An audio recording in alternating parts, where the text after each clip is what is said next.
Saudações, camaradas. Esse é mais um programa Escutas a Ninguém, mais um projeto aí do GAP Filosófico e Psicocinética. É, bom, hoje gostaria de falar uma coisa bem interessante que eu acho que poucas pessoas procuram compreender, que a forma como a gente vê o mundo é de acordo com a nossa estrutura social, nossa forma de organização civilizatória, né? Nossos pontos de vista, né? De acordo com a nossa sociedade, a forma como a gente desenvolve nossos valores. E a maioria acha que os valores ocidentais são os valores corretos, né? Que são os verdadeiros valores. E a gente perde essa capacidade crítica de compreender que as sociedades elas possuem uma historicidade, elas são organizadas, né, dentro de um desenvolvimento, dentro de um processo histórico. E, e a partir disso é que a gente vai desenvolver os valores que vão a favor ou de encontro esses valores, certo?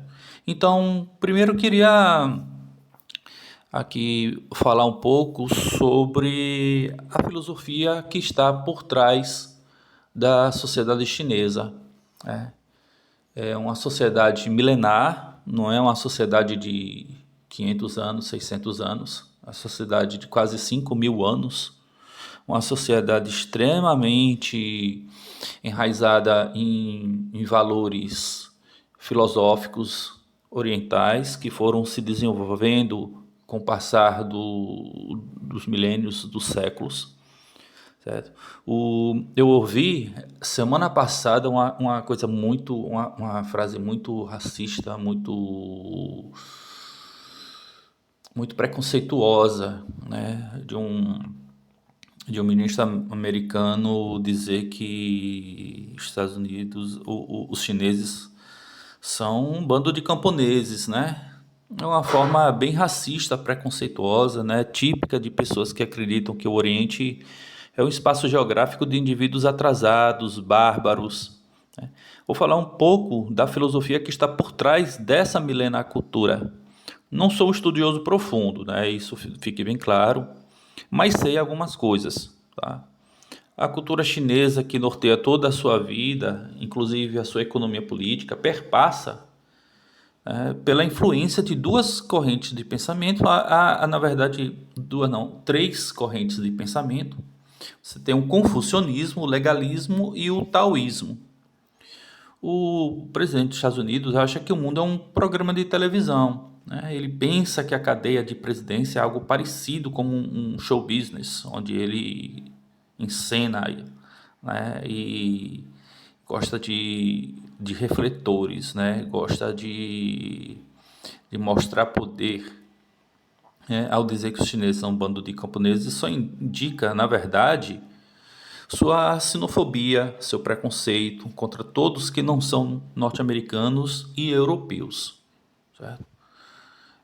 Tanto é que teve um que disse que um americano agora que foi entrevistado disse que os Estados Unidos tem que tomar conta do seu quintal, né? A América Latina é considerada por eles o quintal deles, mas uma forma de preconceituosa e imperialista, extremamente imperialista, usurpadoras, assim como fez com várias civilizações, né? Bom, esse pensamento chinês, ele tem na filosofia associada ao confucionismo e taoísmo três conceitos que são extremamente interessantes: o Li, o Ren e o Tao, né, que são conceitos fundamentais da filosofia chinesa. O Li ele tem a ver com os ritos, a cerimônia e a ordem moral. A origem está no confucionismo, que representa os ritos, os costumes, representa as normas de conduta, a etiqueta que regem a vida social e moral. Refere-se às tradições, os rituais, as regras de comportamento que mantêm a harmonia na sociedade. E para o Confúcio, o Li era essencial para cultivar o caráter e estabelecer uma ordem justa. Por exemplo, respeitar os mais velhos, seguir as cerimônias tradicionais e agir com decoro essas são expressões desse Li, certo? O Ren, que é o segundo conceito, ele tem a ver com a benevolência, a humanidade, né? Também tem a origem no confucionismo, que significa a virtude suprema no confucionismo, né? Representa essa questão da bondade, da compaixão e da empatia entre as pessoas. O Ren, que é o terceiro, é o princípio que leva as pessoas a agirem com amor e respeito pelos outros. Confúcio ele ensinava que o Ren deveria ser cultivado através da educação e da prática do Li. Tem uma frase famosa dele que ele fala assim, não, quer dizer, não é dele, né? Mas tem a ver. Não faças aos outros o que não queres que te façam a ti. Né? Que é uma regra de ouro que está ligada ao Ren. O referente ao Tao, né, o taoísmo, né, que significa o caminho, um princípio universal, está alinhado basicamente com o socialismo, no sentido de que trabalha com uma certa ideia de equilíbrio entre crescimento e sustentabilidade, né? Mas vamos lá, o Tao é o princípio fundamental do universo, um fluxo natural da vida e a fonte de tudo. É inefável, não pode ser totalmente descrita em palavras e deve ser mais sentida intuitivamente. No taoísmo, seguir o Tao significa em harmonia com a natureza, praticando aquilo que se chama de Wu Wei, que é a não ação, ou ação sem esforço contra o fluxo natural. Assim como um rio flui naturalmente, o ser humano deve seguir o seu caminho, né, sem resistência desnecessária. Lembra um pouco a concepção filosófica de Heráclito, certo? Tudo flui, né? Panta-rei, mas também com aquela ideia das escolas helênicas, né? Tem um pouco ali da questão de que você não vai lutar contra algo que você sabe que não vai vencer, né? Você vai tentar um esforço que não vai te trazer nada de bom nem de benefício, um esforço inútil, certo? Aí junta um pouco essas duas correntes da filosofia helênica e a filosofia de Heráclito. Assim eu percebo, né? É claro que os chineses desenvolveram sua linha de pensamento, sua filosofia lá entre eles, né, daquela região, né? Não estou aqui dizendo de forma nenhuma que foram os gregos que influenciaram os chineses, de forma nenhuma. Eu acho que é muito pelo contrário, eu acho que é muito mais fácil o pensamento oriental influenciar o grego, certo? Mas então, a diferença entre o confucionismo e o taoísmo é que no confucionismo, com o Li e o Ren, né, com esses dois conceitos, foca na ordem social, ética e hierarquia. No taoísmo, valoriza a espontaneidade, a simplicidade, a conexão com o universo, com a natureza, né? Então veja que enquanto que no confucionismo trabalha-se em cima do ethos, né, da existência com o outro, o taoísmo ele é esse mesmo ethos, só que ampliado para o macro, certo? Ampliado para o cosmos, para a conexão com o universo, com a existência, né? Meio que se completa. Esses três conceitos, né, o Li, o Ren e o Tao, são, vamos dizer assim, os pilares da cultura chinesa que continuam a influenciar as filosofias, religiões e modos de vida até hoje do povo oriental, né?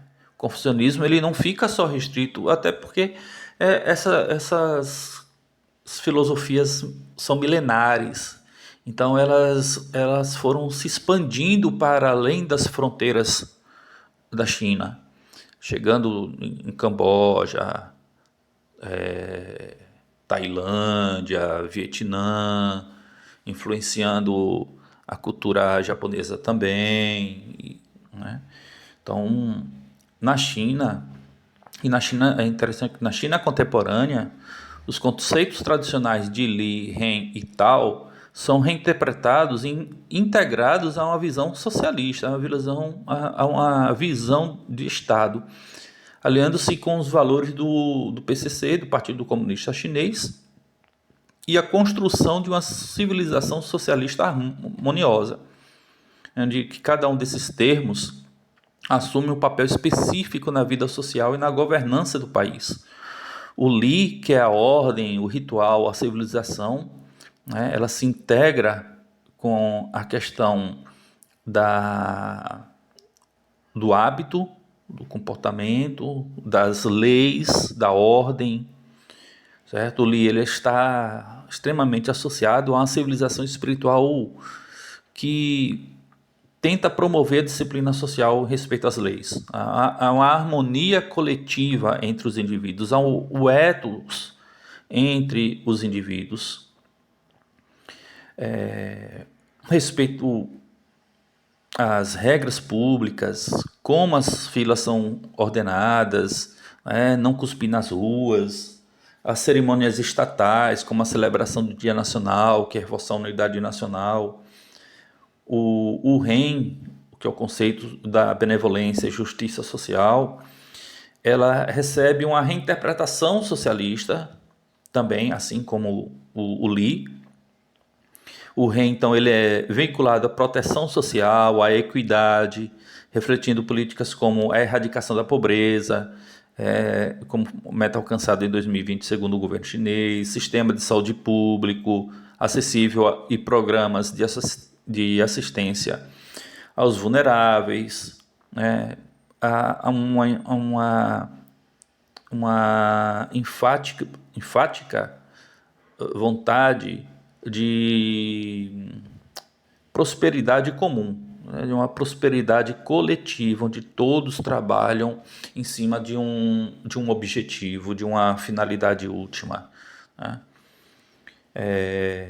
Então, ações, né, do governo contra combate às epidemias, como foi o caso da Covid, que foram amplamente divulgadas, e o governo chinês parou mesmo a cidade, fez lockdown em muitos lugares, né? Então, tanto é que a China, com mais de 1 bilhão e tanto de pessoas, não teve tantas mortes como em muitos lugares aqui no Ocidente, né? Isso é um fato. O Tao, ele tem essa ideia da harmonia, desenvolvimento sustentável.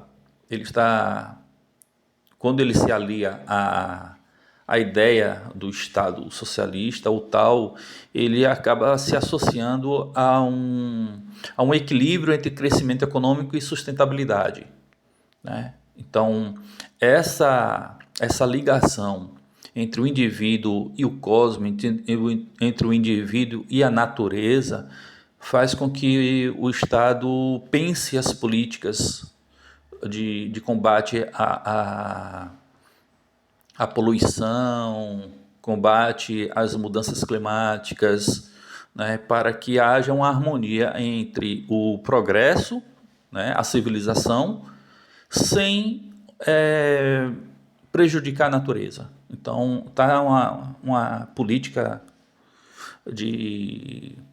Por exemplo, eles têm um projeto agora no deserto, o deserto chinês que é complicado lá, e eles estão tentando reflorestar todo o deserto. Há vídeos mostrando como eles estão fazendo esse processo, aproveitamento das potencialidades de energia solar, né, de energias renováveis, a toda projetando uma usina de fusão nuclear. Então, essa é a maneira de como o pensamento do Tao ele se integra ao projeto socialista de uma civilização preocupada com as gerações futuras, né? Então, esse pensamento de que os chineses são apenas um bando de camponeses só demonstra, repetindo, demonstra uma ignorância, uma sinofobia extremamente arcaica, reacionária, retrógrada, de pessoas que realmente não têm muito conhecimento da vida, são pessoas que não conseguem sair do seu círculozinho, né? Eles não conseguem vislumbrar o que está além, vislumbrar o que existe além do território norte-americano, né? Então, é isso, gente. Só para concluir, então, né? Na China atual, os conceitos de Li, Ren e Tao são ressignificados para servir ao projeto socialista chinês. Primeiro, estabilidade social através do Li, a equidade controlada pelo Ren e a sustentabilidade governada pelo Tao. Então essa é a reinterpretação que mantém a cultura chinesa viva, mas subordinada aos objetivos do Estado, criando uma civilização socialista com características chinesas, certo? Não quer dizer que tem pensamento filosófico por detrás do Estado chinês, né, da República Popular da China, é um socialismo totalmente diferenciado. Não é o mesmo socialismo da União Soviética, não é o mesmo socialismo em Cuba, não é o mesmo socialismo no Vietnã. É um socialismo muito próprio, com a historicidade, com o processo histórico pela qual a China passou durante seus milênios, certo? Então, acaba aí, era só o que eu queria trazer para vocês. Na próxima semana eu trago alguma outra coisa para vocês, tá bom? Abração e sigam o meu canal, certo? O meu canal no YouTube é o Psicocinética. A gente lê atualmente os trabalhos de Byung-Chul Han, que é um filósofo sul-coreano, e estamos lendo também a obra Aceleração, do sociólogo Hatmuth Rosa. Então, quem tiver interesse, entra em contato ou comigo, ou com o GAP, o Alberto, do GAP Filosófico, ou então comigo mesmo, Nelson Rodrigues, certo? Eu tenho o Instagram também, que é o Psicocinética. E tamo junto, gente, e até a próxima semana.